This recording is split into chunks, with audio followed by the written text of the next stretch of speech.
Chapter 1। 10,000 साल पहले एक ऐसा समय था जो इंसानी ज्ञान से परे था।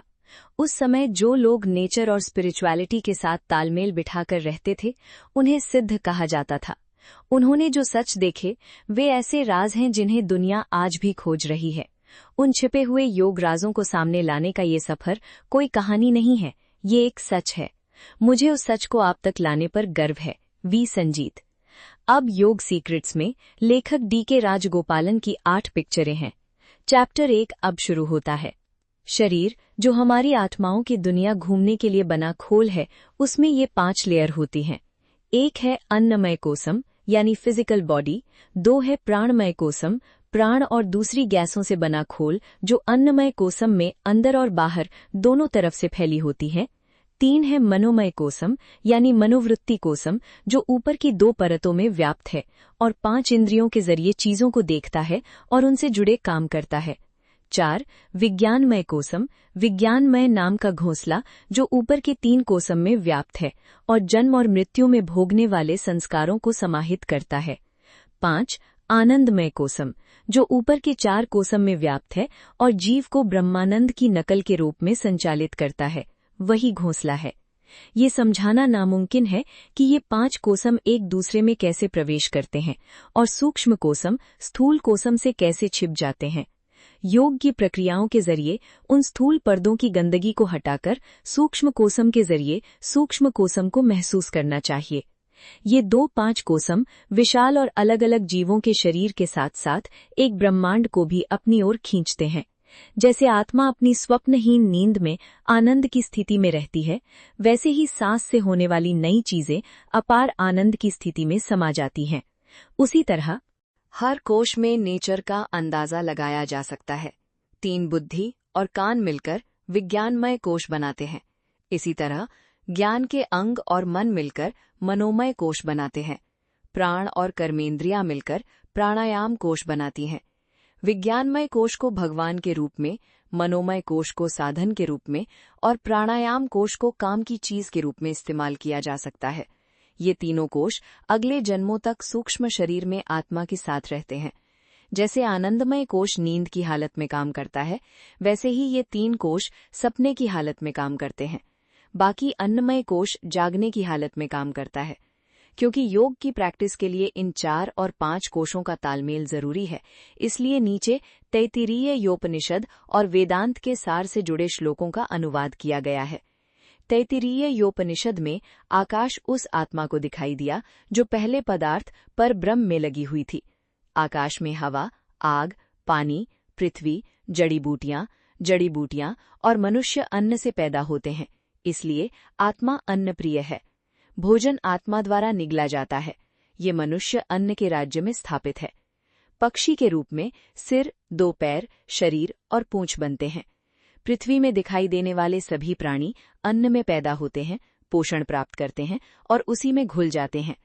जो लोग इस तरह से अन्न को ब्रह्म मानकर उसकी पूजा करते हैं, उन्हें सभी प्रकार के भोजन मिलते हैं।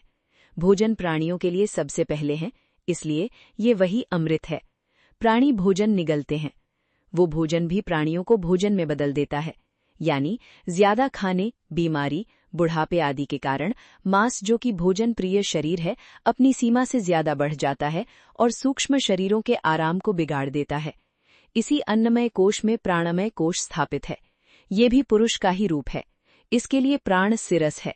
व्यान दायां भाग ऊपर का भाग है, बायां भाग नीचे का भाग है, शरीर नीचे का भाग है और सहारा पैर है। सभी देवता और जानवर इसी प्राण पर जीते हैं। प्राण ही ब्रह्मांड की जीवन शक्ति है। एक ही जीवन एक ही तरह से बनता है।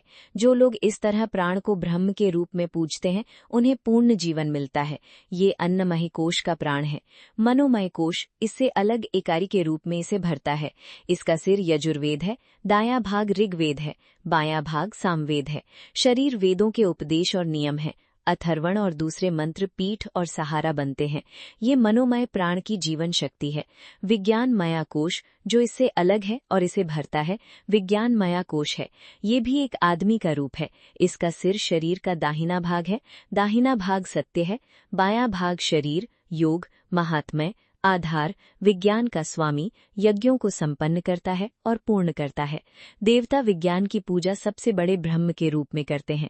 जो कोई इस तरह ध्यानपूर्वक विज्ञान की पूजा करता है, वो शरीर में मौजूद पापों को दूर करता है और सभी वांछित परिणामों को प्राप्त करता है। ये ज्ञान मन का जीवन है। इससे अलग होने के रूप में ये आनंदमय कोश से भरा हुआ है।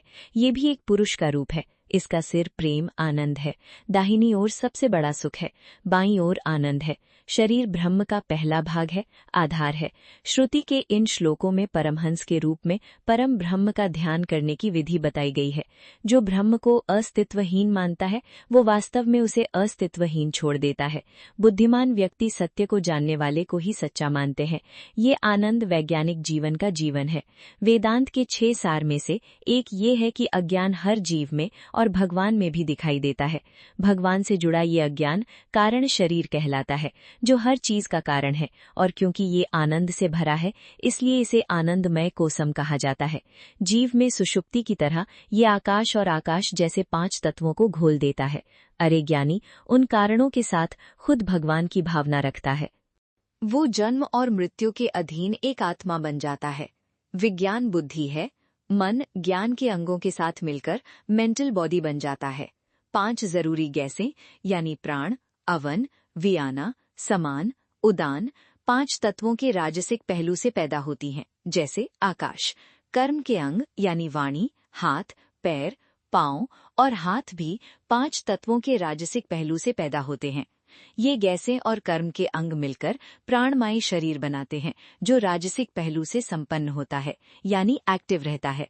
इनमें से विज्ञानमय शरीर, कारिथ्य शरीर, मनोमय शरीर, करवाई शरीर और प्राणमय शरीर, ये तीनों शरीर मिलकर आत्मा के साथ जन्म और मृत्यु से गुजरते हैं। इन तीनों शरीरों का मिला जुला रूप हिरण्यगर्भ ब्रह्मांड का सूक्ष्म शरीर है। उसी तरह सूक्ष्म तत्वों को भी जीवों में डाला जा सकता है। सूक्ष्म तत्वों से अलग अलग मेल से फिजिकल तत्व बने हैं।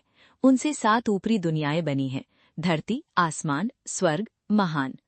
ये यूनिवर्स अज्ञान के अधीन है, सूक्ष्म शरीर और स्थूल शरीर। इसी तरह तेजस नाम की सपने की अवस्था अज्ञान और सूक्ष्म शरीर के अधीन है। नींद की अवस्था, जिसे प्रज्ञा कहते हैं, यानी बिना सपनों के सोने की अवस्था, केवलम अज्ञान के अधीन है। यूनिवर्स वैश्वानर है। जागृत अवस्था में वो जीवों की इंद्रियों और उनके सर्वोच्च देवताओं को गाइड करता है। देवता वायु, सूर्य, वरुण और अश्विनी हैं। ये ज्ञान की इंद्रियां और कर्म की इंद्रियां जैसे वाणी, अग्नि वगैरह हैं, और उन इंद्रियों के अंग यानी मन, बुद्धि, अहंकार और सिद्ध क्रमशः देवता चंद्र, ब्रह्मा, शिव और विष्णु हैं। धन्यवाद। चैप्टर 1 खत्म हो गया, लेकिन ये सफर जारी है। चैप्टर 2 जल्द ही रिलीज होगा।